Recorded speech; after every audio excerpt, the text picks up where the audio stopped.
A kú dédé àkókò yìí. Ìròyìn àjáàbalẹ̀ yín náà ló balẹ̀ ní ìkànnì Sambatis Radio TV ìkànnì tẹ́tí mọ̀ bí ẹni mowó. Òní ni 30 oṣù kẹrin ọdún 2025 léyìí tó bọ́ sí ọjọ́ Wednesday ọjọ́ àánú. Ìjẹ́ ìmọ̀ ẹnì kọ̀ọ̀kan ní bọ́ síbi tó nira àní báráyé fọwọ́ tì bẹ́ẹ̀ àní bó ń ṣẹ̀ṣẹ̀.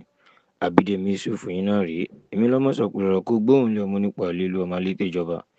Èmi lọ́mọ yín ọ̀bọ́kàrẹ̀ yín abara funfun ọkà abara mi níjọ. Ẹ jẹ́ ròyìn ọ̀hún máa lọ sẹ́ńdẹ̀rẹ̀ mẹ́ǹdẹ̀ gẹ́gẹ́ bí ẹ ti mọ̀ wá ń kàn ní wá ń bíbí yìí.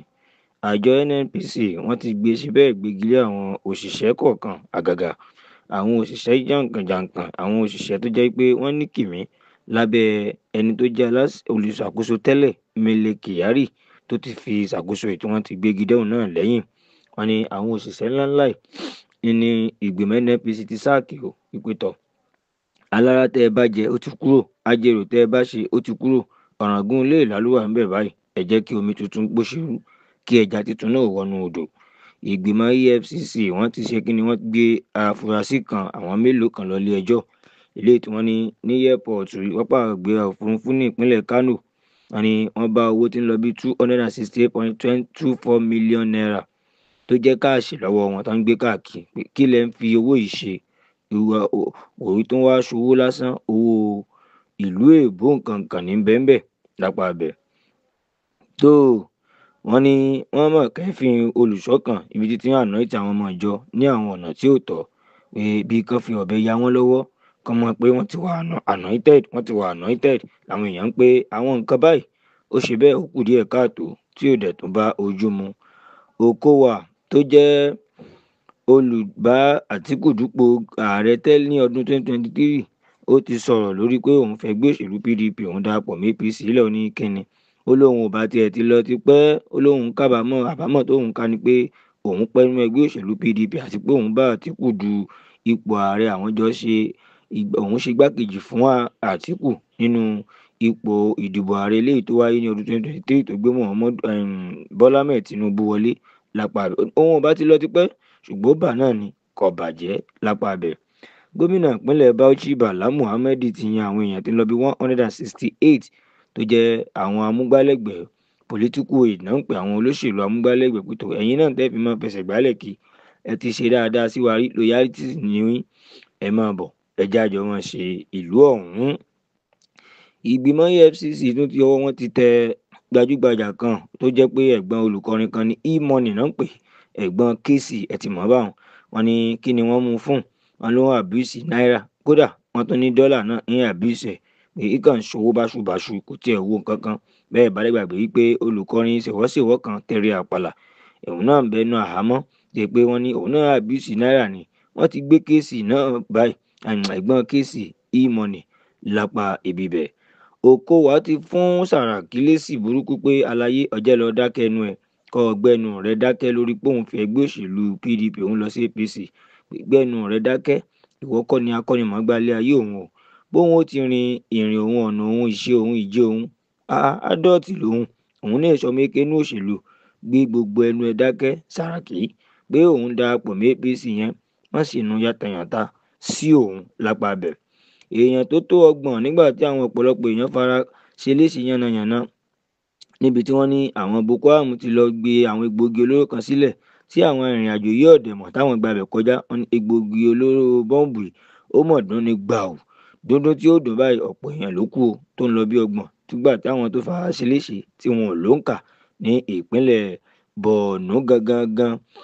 Àjọ EFCC ọwọ́ wọn ti tá Aisha Chimugu lélẹ̀ tí wọ́n ló balẹ̀ sí pápá ìgbéra òfurufú airport Abuja ṣe mọ̀ pé bí ọjọ́ mélòó bí oṣù mélòó náà ti declare pé wanted pé àwọn wulẹ̀ ń wà ṣùgbọ́n ní báyìí tó máa balẹ̀ jántọ́ ni wọ́n mú pé tó arábí ẹ̀yà ẹ bọ́nú ọkọ̀ ọ̀fẹ́ ká tètè lọ fi ọ̀rọ̀ wá yín lẹ́nu wò ní apá ibi ibẹ̀. Ọ̀rọ̀ ń bárù máa rò fọ́ wọ́n ní obìnrin kan rèé tí ọkùnrin ní máa ṣe bí obìnrin wá ọ̀rẹ́ ó máa fi ṣe bí obìnrin wá ọ̀rẹ́bìnrin ẹ̀ wálé lábẹ́ àwọn òbí ẹ̀ wọ́n ní obìnrin náà pè pé ọ̀rẹ́ sọ̀rẹ́ àṣọkùnrin ni ìmọ̀ wa la ọmọ ọlọ́mọ mọ́nú ilé àwọn òbí ẹ̀ làlàkùkù lálá àṣírí sàtú ibẹ̀ náà ti ní kó máa tú gbogbo aṣọ tó wọ̀ nígbà àwọn tí wọ́n rí pọ́kùnrin ni àṣọkùnrin ni ọ́ múra bí obìnrin ọ́ wà á list guide nínú ilé pé tọ̀ ọ̀rẹ́ ẹ̀ ní o tí wọ́n fi mọ bá wọn ṣe yọ̀kínyọ̀kín nínú ilé. Lédè kúkúrú àṣírí tú lápá ibi ibẹ̀. Bàbá ẹni ọdún méjìdínlọ́gọ́rin kan rèé, kìí ti ẹsẹ̀ ẹni ọdún, kìí ṣe bàbá, kìí ṣe ẹni tẹ́ ẹ̀ mọ̀, torí pé olórin jùjú ògbóǹtarìgì àgbọ̀jẹ̀ King Sunny Adé, eléyìí tí wọ́n ní wọ́n mọ̀ kidnap bàbá. Àṣé ìròyìn tó jáde, wọ́n ní ìròyìn ọ̀hún ọmọ bàbá náà ni, kìí tún wá stepson bàbá ló kidnap bàbá o. Àṣé bíkú ilé ò pani tí Yorùbá wí, wọn ò parọ́, tòde ò lè mú nípa. Bẹ́ẹ̀ dẹ̀ ní ilé tí bá ń tòrò ẹ fura, ọmọ àlè ibẹ̀ ni èṣe bẹ́ẹ̀ grow up tí è dàgbà. Bọ́ bá ti dàgbà, ilé ọ̀hún tẹ bá ń gbọ́ yánmá skátá ni ilé yẹn ó padà jẹ́. Wọ́n kéde níjẹrin ìjẹta pé wọ́n jí bàbá gbé. Ibẹ̀ náà ti sọ pé wọn ò jí wọn gbé mọ́, ṣùgbọ́n lédè kúkúrú náà ti confirm ẹ̀ pé stepson gangan ló gbé King Sunny Adé tó gbé bàbá pamọ́. Ọlọ́run ni ó fìyà jẹ, may God punish you, very dark man, very dark man. Ó ní èmi lẹgbẹ́ òṣèlú APC ní lọ́mọ ṣètẹríba àbí mọ́ tẹríba fún olórí ilé ìgbìmọ̀ asòfin, ìyẹn president Akpabio, Godwin Akpabio. Níkẹ́ni ní ta lẹ̀ ń bá sọ. Wọ́n ní kí ló dẹ̀ fa èébù. Wọ́n ní very dark man ló bú Akpabio níbi tó ti kẹ́fín Akpabio nínú ìsìnkú Pope, ìyẹn Pope Francis, tí ààrẹ Bọ́lá Ahmed Tinubu ti rán Akpabio lọ pé ẹ lọ ṣojú mi ń bẹ̀, gbogbo ẹ̀ náà kọ́ ni ààrẹ ẹ̀yin náà lọ bẹ̀rùn. Wọ́n ní ìmúra ní very dark man VDM rí pé láwọn olórí ilé ìgbìmọ̀ asòfin Nàìjíríà rí wọn bí rí wọn kankan, táwọn ẹgbẹ́ òṣèlú APC fi ní àwọn fún very dark man lọ́jọ́ 7 láti lọ tọrọ àforíjì. Ṣùgbọ́n very dark man ti yarí báyìí pé èmi ẹ̀ ń wáìnì mi ni àbẹ́ mọ̀ọ́mọ̀, ẹ ti gbàgbé pé mi ni VDM, very dark man, gbóǹtarìgì ọkùnrin tí rán ṣòkòtò pẹ̀lú iṣẹ́ tí ń kó. Ẹ má sí bẹ́ẹ̀ o ní apá abẹ̀. Ìdíje àwọ́ọ̀dù Edis tó wáyé ó di kọ́lùńkọ́ torí pé awuyewuye lọ́tún awuyewuye ló sì tó jẹ́ di wàhálà. Ibẹ̀ láti kẹ́fìn ògbóǹtarìgì olùkọrin kan Charlie Poppy tó ti ní tẹ́ ẹ bá sí òun nínú ayẹyẹ Edis mọ́ ẹgẹ́ o. Lẹ́yìn ìgbà tí wọ́n ní next rated yẹn àfojúsùn olórin tí ó gbalẹ̀ gboko lọ́jọ́ iwájú pé Oduomodu Black náà fún, lẹ́yìn tí Charlie Poppy ní ní tó bá tọ́ sí ni ló yẹ ni, ọwọ́ tẹ̀ ń wò yẹn ìka tó tọ́ sí mú la fi rè mú o. Àwọn nǹkan kan wà tí pé òun ló tọ́ sí ni ẹ ti ṣe pàṣíà, ẹ ti ṣe kinní kankan. Lédè kúkúrú òun ò ní wá Edis mọ́ lápá ibi bẹ̀. Tó wọ́n ní corporate o, àwọn òṣìṣẹ́ báǹkì Access eléyìí tí wọ́n ní ọ̀kan nínú wọn tọ́jọ́kùnrin tó ń ṣe fídíò wọn ní òwò tí wọ́n kó sórí fóònù tí pé ìhòòhò fídíò tó ní ó wọ 400 lórí fóònù. Wọ́n láwọn òṣìṣẹ́ báǹkì yẹn ní corporate, kódà gbogbo ohun tó bá tọ́ tẹ́ ẹ bá fẹ́ ṣe àwa corporate a ti fìmọ̀ ṣọ̀kan pé ẹni tó ń ṣe fídíò wa ní tẹ́ ẹ bá fẹ́ fi jẹ́ already ní ìyà àti corporate àṣe màgòmágó. Ògbóǹtarìgì olórin kìrìsìtẹ́nì orin ẹ̀mí tó kú ní ọdún tó kọjá, ìyẹn arábìnrin Osinachi, wọ́n ní ọkọ rẹ̀ tí wọ́n jẹ́ tó jẹ́ afurasí fún ikú ẹ̀, eléyìí tí wọ́n ní òun ló ṣekú pa nípa frustration àti àwọn wàhálà mọ́ nǹkan. Ilé ẹjọ́ ti padà dá ẹjọ́ ọkọ ẹ̀ náà. Wọ́n ní ní báyìí kí wọ́n lọ yẹgi fún death by hanging títí tẹ̀mí ó fi bọ́ ní ààrẹ pé èèyàn ṣe wẹ́ẹ̀ kó mú jẹ ìwọ́rò bó ṣe kà ó ti gbé. Ní báyìí ìyẹn 20 ọdún ni wọ́n tó ń jóni lọ́wọ́ làlàlà ní apá abẹ. Ẹ lọ yẹgi fún ọkọ Osinachi ìnílé ẹjọ́ sọ lápá ibẹ̀. Sanwó-Olú ti bẹnu àtẹ́lu Peter Obi lórí wípé Peter Obi ló ń sọ̀rọ̀ kan nílùú Amẹ́ríkà pé ọrọ̀ ajé Nàìjíríà ti ń bo Nàìjíríà ò ní nǹkan kan tá ń polówó, kò ní Nàìjíríà gíní kò sí nǹkan kan ní Sanwó-Olú ní ọ̀rọ̀ tí Peter Obi ń wí kù díẹ̀ káàtó. Ó dàbí ọ̀rọ̀ wípé èèyàn ń bẹnu àtẹ́lu orílẹ̀-èdè èèyàn tí ò dẹ̀ bójúmu. Ìyá ti gbọ́ ẹni agbójú okùn lé òjẹ́ ni àgbà láti wípé irú ọ̀rọ̀ báyìí Peter Obi ló ń sọ ní orílẹ̀-èdè Amẹ́ríkà. Kò mọ̀ wípé báálé ẹni bá ń jẹ kòkòrò tí kìnnìkan ò já sùn, ẹ mọ̀ pé àbí ká tiẹ̀ sọ pé ká pa á ní òwe báyìí pé tọ̀ kò sí bọ́mọ ẹni ṣe lè ṣe kìnnìkan bẹ̀bẹ̀rẹ̀ tó a lè kó kí nǹkan kan sídìí ẹlòmíì torí pé tẹ́nítẹ́ní tèkísà ń ta àtàn ilé ẹni báyìí la dẹ̀ ti jẹ èkúté onídodo. Ìgbìmọ̀ ìjọba àpapọ̀ orílẹ̀-èdè Nàìjíríà ti sọ fún àwọn ìgbìmọ̀ WAEC àti NECO wípé ẹ kọ́pì JAMB, ẹ̀yin náà ẹ máa ṣèdánwò yín ní CBT tí ó jẹ́ ti ẹ̀rọ ìgbàlódé. Ẹ má máa ṣe kí lórúkọ ẹ̀ WAEC ní pépà àti NECO pépà mọ́. Ẹ tètè látọdún 2026 gẹ́gẹ́ bí wọ́n ti sọ fún wọn ní apá sẹ́ńtà igun ibi ibẹ̀ yẹn. Ẹ wo àjààbalẹ̀ ìròyìn náà ní tẹ̀síwájú o, ẹ má jẹ́ àtanra wa.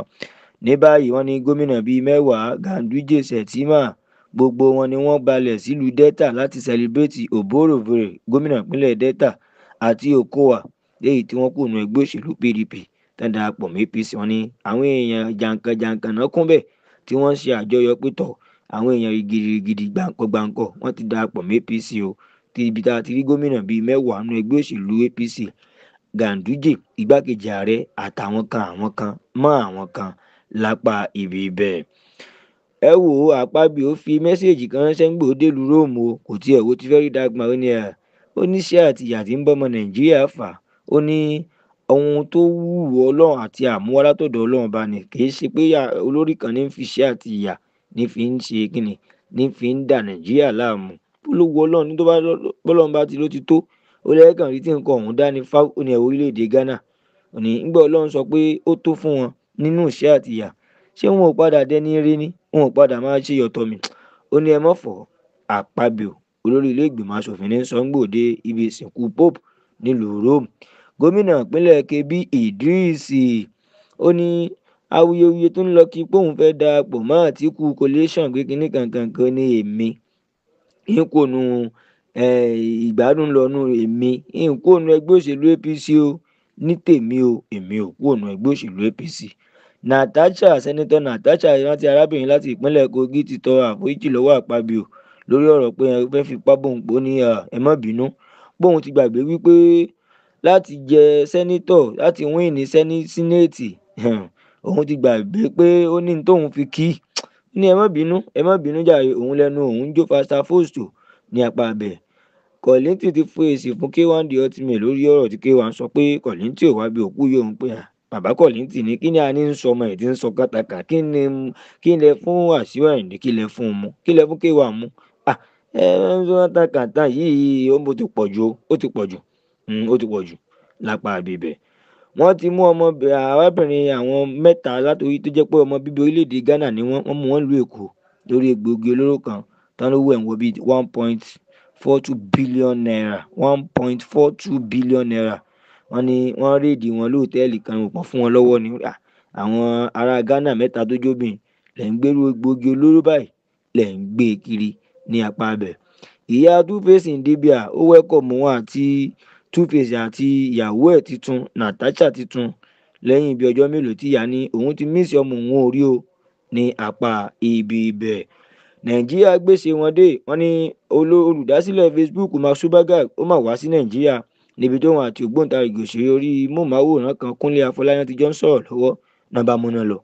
Wọ́n ní ibẹ̀ làwọn méjèèjì ti rẹ́rìn pé this is Nigeria, n ta fi ń pè wá ní Nàìjíríà lélẹ́yìí. Tó ọ̀rọ̀ náà yìí náà tún ló ṣẹlẹ̀ níbi iṣẹ́ abẹ kan eléyìí tí wọ́n lọ́mọkùnrin kan ó pàdánù ìyàwó ẹ̀ nígbà tó ń ṣiṣẹ́ abẹ lọ́wọ́. Wọ́n ní NEPA bá paná pàù, kò dẹ̀ ṣe kó nu jẹnẹrétọ̀ hospital lédè kúkúrú. Wọn rí iṣẹ́ abẹ ọ̀hún kọ́ntínú, arábìnrin ọ̀hún ó jáde láyé ni àwọn èèyàn pé ẹ̀rí nǹkan bí ẹ̀rí táwọn wí bí ṣe ti rí báyìí ní apá abẹ. Peter Obi ti ní ẹ wò ID card ìdánimọ̀ àti online registration yóò mọ wáyé fáwọn èèyàn tòun, òun ò kàn ní tún kẹ́ran mérò nídìbò míì tí ń bọ̀ yìí. Peter Obi ní tó bá ti jẹ́ pé obedient yẹn ọ́ ní registration online àti káàdì ìdánimọ̀ pé yes obedient ní èmi náà tẹ́ ń wò yìí o lápá ibibẹ̀. Ìròyìn Àjààbálẹ̀ òní jù báyìí lọ fún ti òní. Ẹ dákun ẹ dábọ̀ ẹ má bínú kódókó pọ̀ Ọlọ́run ní fún ni. Ẹ lọ kàn ní YouTube, ẹ kàn tẹ Samfatis, ẹ subscribe, ẹ like, ẹ share, ẹ comment. Tó ọ̀dà.